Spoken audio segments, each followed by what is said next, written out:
Milwaukee, Wisconsin, 1991. This is where Jeffrey Dahmer lived and killed. It was like stepping into maybe the abyss. Here was a small apartment where the worst horrors that man could even conceive of took place. Jeffrey Dahmer got to me personally. Larry Boyle, his defense attorney, asked me to testify on his behalf. Mr. Boyle? This nice, pleasant young man. How do you explain it? Boyle wanted to prove that Dahmer was insane and killed during psychotic episodes. I was intrigued. Was there actually an organized killer who lost control during the killing? A young man led police to an apartment where he said Jeffrey Dahmer had tortured him and was about to kill him when he escaped. They found, of course, skulls in the refrigerator, plus they found other remnants of human beings' bodies in a tank in his bedroom. There were also big barrels of acid in which Dahmer was dissolving some of his victims. He was piling up bodies in his apartment. He had body parts in the bedroom. He had body parts in the refrigerator. He had bones in file drawers. He had heads and skulls in vats of acid. Anybody that would have gotten into that apartment at that time and really looked around with some knowledge would have been horrified that they'd stepped into hell. The private hell created by one man, suffered by his victims. I was very grateful to have the chance to interview Jeffrey Dahmer. He seemed so normal. He was likable. There was nothing offensive about him. You almost felt a kinship with him. And at the same time, what he was saying was enough to literally curl your hair. Okay, tell me about that. I wasn't getting the satisfaction, so I took it to a new level. So after they were drugged, I would drill a small borehole in the skull. And with a large syringe, it's used for basting. And I fill that up with muriatic acid, injected it in the frontal lobes, hoping to... What effect did it have? It didn't seem to have much of an effect. He woke up about 2 hours later, groggy, complaining of a headache. And so I gave him more sleeping pills and then strangled. And he believed by doing this he could create a person with no mind, a compliant sex object, but alive. He said that way I wouldn't have to get more victims. I could just keep the sex zombie. Now, Ressler understood why Dahmer had to kill again and again and again. A perfect example of an organized serial killer at work. Towards the end, Dahmer was no longer in control. He was just looking for the next victim and trying to clean up the last victim. During Jeffrey Dahmer's trial, Robert Ressler was not allowed to testify. The judge rejected the insanity plea. Ressler is still convinced that Dahmer was mentally ill when he committed his crimes. I felt that Dahmer was a perfect classic case of a serial killer. He was white, he was male, he was unmarried. Even though he can conform to law and convention on a routine basis, once he starts sinking into his fantasies and allows himself to do that, he reaches a point where he is now prowling, looking for a victim. The minute that young man was in the apartment and the door was closed, Dahmer lost it. At this point, he was driven, emotionally driven towards his end, and that would be sex with this unconscious and eventually dead individual. Dismemberment, cannibalization, all of these things would take hold. Dahmer was no longer able to step away from that. But none of this made any difference to the families of the victims. Jeff, why I hate you? That is out of control! Don't with me, Jeffrey, I'll kill you, and look at me, I kill you! What's your name, man? The case of Jeffrey Dahmer was special. He invited me into his mind, and suddenly the unexplainable became explainable. The Bob Reschlers of this world, if they're not careful, can very much slip into a very bad state of mind. what they are trying to do as a good can really turn into an evil as far as they're concerned, because it could have the effect of changing their very spirit and their very essence. And it's a very fine line to walk. The home of Lionel and Sherry Dahmer. Robert Ressler is still in touch with the father and stepmother of Jeffrey Dahmer. I've raised 3 kids myself. It must be terrible to realize that you've raised a monster. Like the Dahmers, Robert Ressler is still trying to find an answer to the question that is Jeffrey. He had a small circle of friends. He participated in all kinds of activities through our urging: soccer, archery, Boy Scouts. We raised lambs together. But shyness, social ineptness, that was it. There were no signs that were made known to us. The roving around the neighborhood on his bike at about age 13 or 14, looking for dead foxes, groundhogs, whatever, was unknown to us.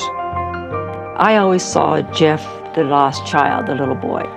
I saw the young lost child. When we sat down to talk, I was surprised to see how quick Jeff Dahmer opened up. I asked him his feelings when all this was happening, and you know, was he really enamored and into this sort of thing? He said no. He said it was like he was operating in a mechanical fashion, and it was as if he was looking down at himself and watching this occur. This is a clear indication of dissociation. Dissociation carried out to its end would be multiple personality disorder. It was like there were 2 Jeffs. One was into the horror of it all, and the other was standing back and watching. He said, a lead blanket would settle over me, and I'd get this very horrible feeling of loss. His last victim told me that when he left, Jeffrey was in the bedroom, he was rocking, and he was chanting, and it seemed to be in some sort of a stupor state. When this young man came back several hours later with the police, Jeffrey hadn't budged. He was doing the same thing. Dahmer changed the way I looked at my entire approach to profiling. For the first time, I'd seen an organized killer who lost control in a psychotic episode. It taught me that not everything is black and white. He had no knowledge at all why he was obsessed with these thoughts and these actions that he did. He had absolutely no clue as to why he did these things. It gives you a broader understanding of the human beings that we rub shoulders with every day of our lives and who we truly don't know. We don't know their dark side.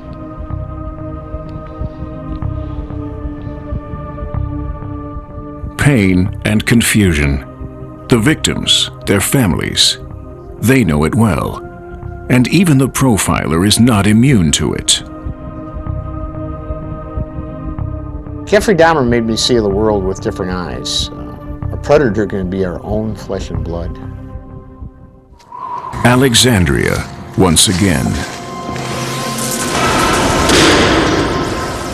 The killer drove a knife into the chest of his victim 25 times. Finally, police arrest the Alexandria murderer. When they caught Monty Rissell in Alexandria, I was ecstatic. At a point like this, it was very much personal gratification.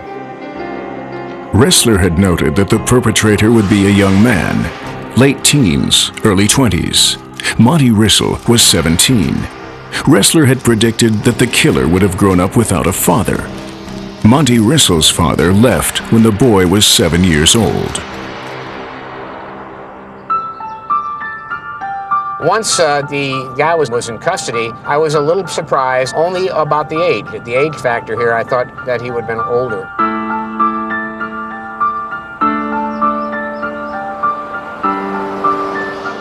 This is closure in a sense, working on something to the point where now you're going to put it away.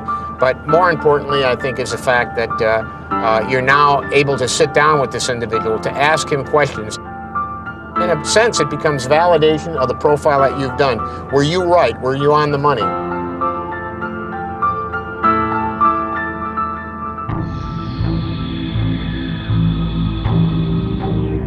Maximum Security Prison, Dillwyn, Virginia. This is where Monty Rissel will spend the rest of his life. You know, you always wonder what it's like to see a man that you already know so much about. What does a monster look like? It's always surprising. Once again, Robert Ressler is about to enter the mind of a monster.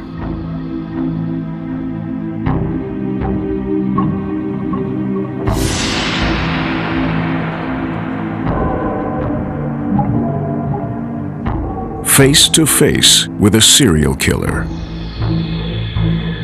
Robert Ressler steps into the strange and twisted world of Monty Rissel.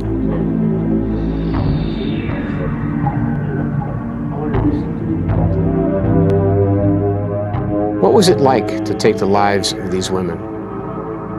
She got out the car and started to run. And I got out and ran after her. And she ran over into this driveway where some woods were and everything.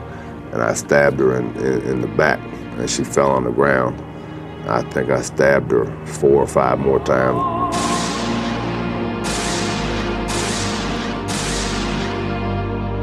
All that Robert Ressler can do now is listen. It got worse with each one. I mean, not only in terms of violence.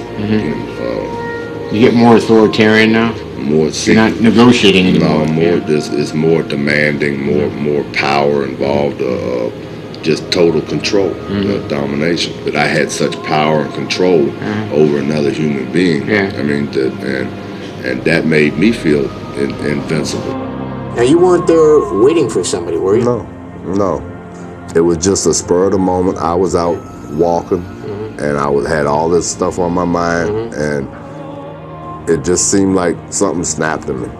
I mean, she was just unfortunate that I was there and she came home, you know. The work of a profiler ends here, inside the mind of a killer. It's magic with him. He's got a key, or he's got a window that he can look through, and when he looks into it, he can see the person that's doing it.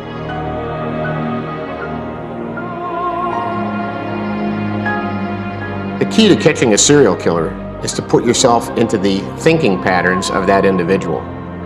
You have to think like him, you have to feel like him, you have to follow him into his crimes and eventually get ahead of him.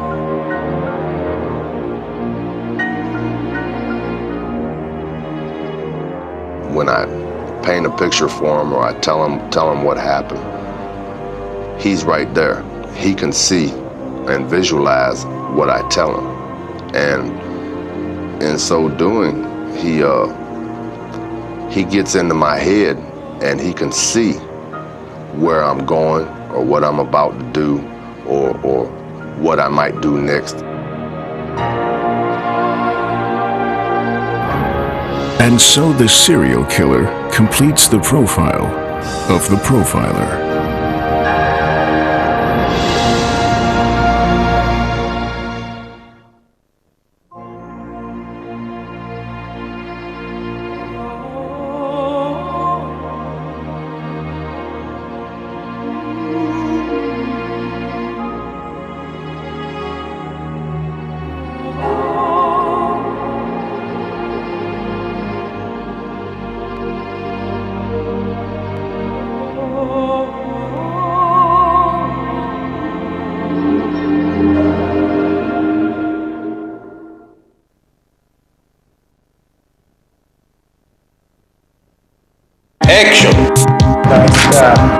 It's something that I'm interested in, and I'm very interested in showing these things to people. Action! You just can't go around penetrating people. I swear, I will not penetrate. Late Night on Explorer, tonight at 11. Eileen Wuornos, America's first and only female serial killer. It was justifiable homicide. Probably already investigated as many as 50 or 60 murder cases, and this was more than the ordinary. This is Bravo 20. We're a ground call sign, and we're in the shit. We were, in effect, expendable. Expendable. Expendable. Crime and investigation, every day at 10 on Viasat Explorer.